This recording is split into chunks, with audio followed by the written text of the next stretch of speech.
সুপ্রিয় দর্শক, এই মুহূর্তে একটি চাঞ্চল্য খবর আমাদের কাছে এসে পৌঁছেছে, যা নিয়ে কার্যত গোটা দেশ জুড়ে নতুন করে শোরগোল পড়ে গিয়েছে। দর্শক, আপনারা জানেন কাশ্মীরের পাহেলগাঁয়ে জঙ্গি হামলার ঘটনায় প্রায় ২৬ জন সাধারণ ভারতীয় নাগরিকের মৃত্যু হয়েছে, যার জেরে এখনও পর্যন্ত ক্ষোভে ফুঁসছে গোটা দেশ যে পাকিস্তানের বিরুদ্ধে যাতে কঠোর পদক্ষেপ নেয় ভারত সরকার। আর ইতিমধ্যেই একাধিক পাকিস্তানিকে ভারত থেকে কিন্তু গ্রেপ্তারও করা হয়েছে।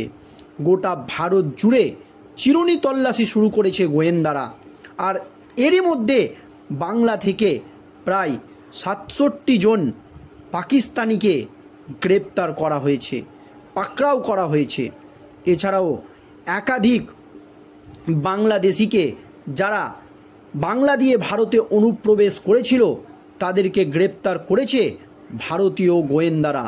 আর তখনই একেবারে চাঞ্চল্যকর একটি ছবি সামনে এসেছে, যা নিয়ে রীতিমতো গোটা বাংলা জুড়ে নতুন করে শোরগোল পড়ে গিয়েছে। জঙ্গিদের সঙ্গে বাংলার নদিয়ার এক যুবকের ছবি, একেবারে AK-47 নিয়ে হাসি মুখে দাঁড়িয়ে আছে ওই যুবক। আর তাতেই একেবারে গোটা বাংলা জুড়ে নতুন করে শোরগোল পড়ে গিয়েছে। যদিও প্রধানমন্ত্রী নরেন্দ্র মোদী একটি সভা থেকে নিজের অবস্থান স্পষ্ট করে জানিয়ে দিয়েছে যে এই সমস্ত জঙ্গিরা যেইখানেই লুকিয়ে থাক না কেন, পৃথিবীর যেই প্রান্তেই থাক না কেন, তাদেরকে গ্রেপ্তার করা হবে এবং উচিত শিক্ষা দেওয়া হবে। এই কথা যখন প্রধানমন্ত্রী নরেন্দ্র মোদী বলছেন, তখন বাংলাতেই একেবারে সন্দেহভাজন জঙ্গিদের সঙ্গে ছবি এক যুবকের, জানিয়ে কার্যত রাজ্য রাজনীতির তোলপাড়। ঠিক কী হয়েছে দর্শক শুনুন। হাতে AK-47 নিয়ে হাসি মুখে দাঁড়িয়ে আছে এক যুবক। ছবির ওপরে লেখা পাকিস্তানি ভাই। সম্প্রতি সমাজ মাধ্যমে এমন কিছু ছবির বিষয় পুলিশের গোচরে আসে। পুলিশ প্রাথমিক তদন্তে জানতে পারে আদতে নদিয়ার বাসিন্দা এক যুবক তার ফেসবুক অ্যাকাউন্ট থেকে ছবিগুলি পোস্ট করেছেন। তারপরেই এই ঘটনায় স্বতঃপ্রণোদিত মামলা রুজু করে তদন্তে নামে নদিয়ার কোতোয়ালি থানার পুলিশ। পাহেলগাঁও কাণ্ডের পর এমনিতেই দেশের নিরাপত্তা ব্যবস্থা আরও আঁটোসাঁটো করা হয়েছে। এই আবহে নদিয়ার যুবকের ফেসবুক পোস্ট সশস্ত্র পাকিস্তানি ভাইদের ছবি শোরগোল ফেলে দিয়েছে গোটা রাজ্য রাজনীতিতে। ঘটনার তদন্তে নেমে পুলিশ জানতে পারে ওই যুবকের নাম রানা বিশ্বাস। কৃষ্ণনগর শহর লাগোয়া ভান্ডার খোলা এলাকায় তার পরিবার থাকে। রানার বাবা মুজিবুর বিশ্বাস জানান, ছেলে 12-13 বছর আগে কর্মসূত্রে সৌদি আরবে চলে যান, পরে সেখান থেকেই যায় কাতারে। ছেলের সঙ্গে বছর দুয়েক কোনো যোগাযোগ নেই বলেও দাবি করেন মুজিবুর। প্রতিবেশীদের দাবি অবশ্য অন্য। স্থানীয়দের কেউ জানায় গত ঈদেও গ্রামের বাড়িতে ফিরেছিলেন রানা। সেই সময় নাকি প্রচুর পয়সা খরচ করতে দেখা গিয়েছিল তাকে, যাকে ঘুরে এই বিতর্ক এবং শোরগোল। সেই রানার সঙ্গে যোগাযোগ করেছিল আনন্দবাজার.com। পাকিস্তানি ভাইদের ছবি পোস্ট করা নিয়ে প্রশ্নের জবাবে রানা বলেন, ভালো লাগে তাই ছবি পোস্ট করেছি, কিন্তু কিভাবে যোগাযোগ হলো পাকিস্তানি ভাইদের সঙ্গে, এই নিয়ে তাকে প্রশ্ন করা হয়েছিল।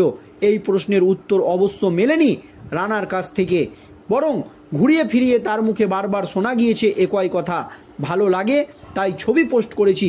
পুলিশ যে তার বিরুদ্ধে তদন্ত শুরু করেছে সে বিষয়েও নাকি তিনি জানেন না বলে দাবি করেছেন রানা। পুলিশ সূত্রের খবর যে সমস্ত যুবককে নদিয়ায় ওই যুবক পাকিস্তানি ভাই বলে উল্লেখ করেছেন, তাদের মধ্যে 2 জন সন্দেহভাজন জঙ্গিদের তালিকায় রয়েছে। বহুদিন ধরেই ওই 2 জনের নাগাল পেতে চাইছে পুলিশ, কিন্তু কিভাবে ওই যুবকের সঙ্গে নদিয়ার যুবকের আলাপ হলো সেই রহস্যের জোট কিন্তু এখনও খুলেনি। এই নিয়ে শিউরে উঠছে গোটা রাজ্যবাসী। তবে বিভিন্ন সূত্রে পুলিশ জানতে পেরেছে রানা নামের ওই যুবক উর্দু ভাষায় বিশেষভাবে দক্ষ। প্রথমে সৌদি আরব, পরে কাতারে গিয়ে তিনি কি কাজ করতেন বা বর্তমানে কি করেন সেই বিষয়ে স্পষ্ট ধারণা নেই পরিবারের কারোর। এই বিষয়টিও ভাবাচ্ছে পুলিশকে। ওই যুবক ঈদে বাড়ি ফিরেছিলেন বলে প্রতিবেশীরা যে দাবি করছেন তার সত্যতাও খতিয়ে দেখেছে পুলিশ। ওই সময়ে এলাকার সিসি ক্যামেরার ফুটেজগুলিও খতিয়ে দেখা হচ্ছে। তদন্তের গতি প্রকৃতি জানানো হচ্ছে কেন্দ্রীয় তদন্তকারী সংস্থাগুলিকে। এই ঘটনায় প্রসঙ্গত কৃষ্ণনগর পুলিশ জেলার পুলিশ সুপার অমরনাথ বলেন, প্রাথমিক তদন্তে আমরা জানতে পেরেছি ওই যুবক গত জানুয়ারি মাসে নদিয়ায় ফিরেছিলেন। ওই মাসেই তিনি দুবাইয়ে ফিরে যান। সেখানে গিয়ে পশতুন উপজাতি দুই যুবকের সঙ্গে তার আলাপ হয়। তাদের কথায় ওই যুবক ফেসবুকে ছবিগুলি পোস্ট করেন। প্রাথমিকভাবে ওই যুবকের সঙ্গে জঙ্গি যোগের প্রমাণ পাওয়া যায়নি, তবে দেশের নিরাপত্তার বিষয়ে এর সঙ্গে যুক্ত। তাই তদন্ত করে সব দিক খতিয়ে দেখা হচ্ছে পুলিশের তরফে।